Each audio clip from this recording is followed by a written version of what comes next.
Olá, meus queridos, tudo bem? Bom dia, boa tarde, boa noite para cada um de vocês. Eu tô aqui, conforme prometido, de começar a gravar essas videoaulas nesse nosso grande período de quarentena. E aí, vamos começar agora com os nossos movimentos planetários. Quando a gente fala de movimentos planetários, a gente tem que parar primeiro e questionar uma grande coisa. A Terra, ela é esférica ou ela é plana? Bem, pensando nisso, a gente já vai e volta numa primeira imagem que remete justamente a um horizonte. E quando a gente olha para o horizonte, a gente percebe justamente essa linha reta. E essa linha reta ela já vem sendo questionada há muito tempo atrás, desde antes de aparecerem esses grandes terraplanistas aí, loucos da vida. Mas alguns filósofos, alguns astrônomos já consideravam a Terra plana justamente pelo fato dessa Terra ter esse horizonte plano aí, conforme é visto na imagem. Só que um matemático, um astrônomo chamado de Eratóstenes, ele observou esse horizonte e ele começou a propor algumas hipóteses. Essa hipótese, ele tinha que fazer um teste, né? Ou seja, a observação dele, o horizonte é plano, logo a Terra é plana. Só que aí, ele pegou uma estrutura que a gente chama de gnomo. Esse gnomo é uma haste de madeira, conforme mostrado na imagem também. E essa estaca de madeira ela é fincada ao solo. Fincada ao solo, ela gera uma sombra.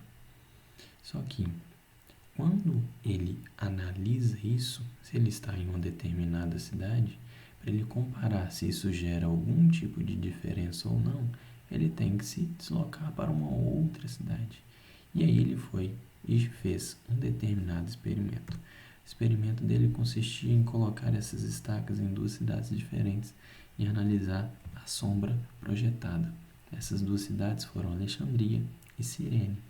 Na hora que ele comparava essas duas cidades, ele percebia que eram geradas sombras diferentes, conforme é mostrado na imagem. E aí, conforme visto, ele percebia que, como as sombras eram diferentes, logo a Terra não poderia ser plana, porque se a Terra fosse plana, as sombras elas deveriam ser as mesmas. Bem, só que hoje, para a gente comprovar se a Terra é esférica ou não, a gente dispõe de outros mecanismos mais aprimorados, como, por exemplo, o Google Earth. Google Earth nada mais é do que uma plataforma da Google que ela vê alguns satélites e a gente consegue analisar justamente essa esfericidade da Terra. Conforme vocês estão vendo, eu estou aqui mexendo no aplicativo. Na verdade, no aplicativo é um site e a gente consegue ver justamente todos os pontos do nosso globo terrestre. Mas no nosso caso aqui, a parte mais importante é justamente comprovar essa esfericidade da Terra. E aí, a gente volta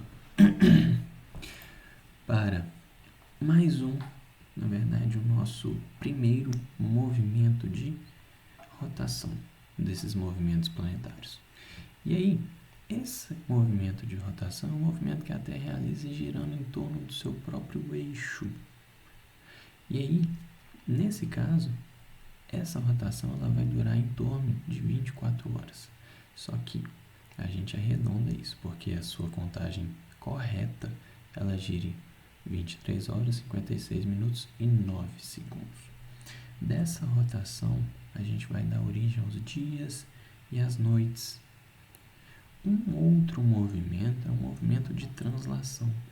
No movimento de translação, a Terra gira em torno do Sol, ao redor do Sol. Nesse movimento, que ele vai durar 365 dias e 6 horas aproximadamente, essas 6 horas elas passam, só que essa medida de 6 horas a mais é no movimento astronômico, né? Porque a Terra, a gente conta os 365 dias na Terra, só que no espaço ela vai demorar 365 dias e 6 horas. Essas 6 horas que sobram para a gente, se a gente contar 6 horas vezes 4, que nem é mostrado aí, vai dar 24 horas. O que é esse 4 no caso? Esse 4 é cada 4 anos. Ou seja, a cada 4 anos nós temos um ano que a gente chama de ano bissexto. Esse ano bissexto, como por exemplo 2020, a gente tem um. E nesse movimento de translação, a gente vai dar origem também às estações do ano. Lembrando que essas estações do ano elas só darão origem por conta, além desse movimento de translação, porque o eixo da Terra ele é inclinado, ele não é reto, um ângulo que a gente chama de 90 graus. Ele tem uma angulação de aproximadamente 23 graus.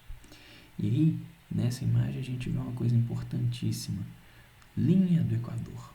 A linha do Equador ela divide a Terra em duas partes. Hemisfério norte, na parte de cima, e hemisfério sul, na parte de baixo. E esse ponto é muito importante para a gente entender isso aqui. Isso aqui é um movimento que a Terra realiza. E aí a gente percebe que essa seta aqui, ela vai dar origem a para onde que a Terra vai no seu movimento de translação.